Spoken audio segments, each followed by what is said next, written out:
کربلا کا مکمل واقعہ ابتدا سے شہادت تک۔ بسم اللہ الرحمن الرحیم۔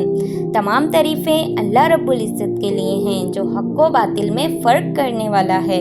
درود و سلام ہو رسول پاک صلی اللہ علیہ وآلہ وسلم پر، جنہوں نے فرمایا حسین مجھ سے ہے اور میں حسین سے ہوں۔ یہ وہ حسین ہیں جنہوں نے اسلام کو بچانے کے لیے اپنے پورے خاندان کو قربان کر دیا۔ مدینہ سے مکہ سفر کی شروعات جب یزید جو فاسق و فاجر شرابی ظالم حکمران تھا 60 ہجری میں تخت حکومت پر بیٹھا، اس نے مدینہ کے گورنر ولید بن عتبہ کو خط لکھا کہ امام حسین رضی اللہ تعالیٰ عنہ سے فوراً بیعت لی جائے ورنہ ان کا سر کاٹ کر بھیج دیا جائے۔ ولید نے امام حسین رضی اللہ تعالیٰ عنہ کو رات کے وقت بلایا۔ امام رضی اللہ تعالیٰ عنہ نے فرمایا ایسا معاملہ خفیہ نہیں ہو سکتا، بیعت کا فیصلہ میں دن کے وقت سب کے سامنے کروں گا۔ اور اسی رات امام حسین رضی اللہ تعالیٰ عنہ نے مدینہ چھوڑ دیا، ساتھ میں اپنے اہل بیت، خواتین، بچے اور چند وفادار ساتھی لے کر مکہ مکرمہ کی طرف روانہ ہو گئے۔ مکہ مکرمہ میں قیام اور خط و بیت۔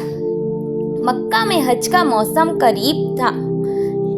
کوفہ کے لوگوں نے امام حسین رضی اللہ تعالیٰ عنہ کو خطوط لکھے، اے فرزند رسول پاک صلی اللہ علیہ وآلہ وسلم، آپ تشریف لائے، ہم آپ کے ساتھ یزید کے خلاف لڑیں گے۔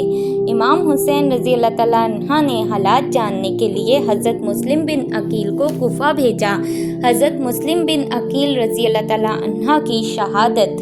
کوفہ کے ہزاروں لوگوں نے حضرت مسلم بن عقیل رضی اللہ تعالیٰ عنہ کی بیعت کی، مگر جیسے ہی یزید نے ابن زیاد کو گورنر بنا کر بھیجا، لوگوں کے دل بدل گئے۔ حضرت مسلم بن عقیل کو تنہا کر دیا گیا اور گرفتار کر کے شہید کر دیا گیا۔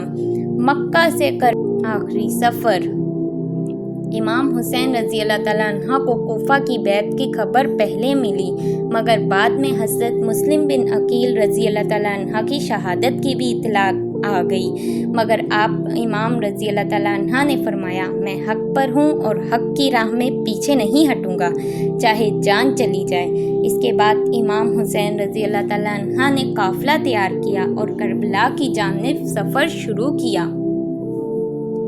کربلا کی سرزمین 2 محرم الحرام سن 61 ہجری 2 محرم کو امام حسین رضی اللہ تعالیٰ عنہ کا قافلہ کربلا کے تپتے ہوئے صحرا میں پہنچا۔ یزیدی لشکر نے خیموں کو چاروں طرف سے گھیر لیا اور پانی بند کر دیا۔ کربلا میں 7 دن پیاس، مظلومیت، صبر 7 محرم سے پانی بند ہو چکا تھا۔ معصوم بچے پیاس پیاس پکارتے رہے۔ امام حسین رضی اللہ تعالیٰ عنہ کے ساتھی اور خاندان والے مسلسل صبر، دعا اور عبادت میں مصروف رہے۔ 10 محرم الحرام یوم عاشوراء۔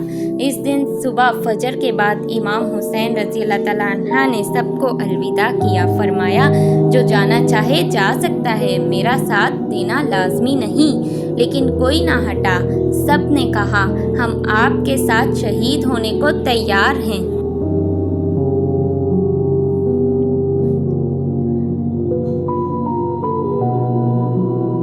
کربلا کے شہداء کی تفصیلی شہادتیں۔ حضرت علی اکبر رضی اللہ تعالیٰ عنہ امام حسین کے جوان بیٹے، خوبصورت سیرت میں رسول پاک صلی اللہ علیہ وآلہ وسلم جیسے۔ جب میدان میں گئے تو فرمایا اے اللہ، تیرے نبی کے نواسے کا یہ بیٹا دین کے لیے جان دے رہا ہے۔ دشمنوں کے ہاتھوں شہید ہوئے۔ حسین نے سینے پر سر رکھا اور فرمایا اے علی اکبر رضی اللہ تعالیٰ عنہ، تیرے بغیر جینا مشکل۔ حضرت قاسم بن حسن رضی اللہ تعالیٰ عنہ 13 سال کے نوجوان۔ امام حسن رضی اللہ تعالیٰ عنہ کے بیٹے، بہت چھوٹے مگر بڑے جذبے والے۔ امام حسین رضی اللہ تعالیٰ عنہ نے پہلے روکا، لیکن قاسم نے کہا چچا جان میں بھی قربان ہونا چاہتا ہوں۔ دشمنوں نے گھوڑے سے گرا کر جسم کو پامال کر دیا۔ حضرت عباس علمدار رضی اللہ تعالیٰ عنہ امام حسین رضی اللہ تعالیٰ عنہ کے بھائی، علمدار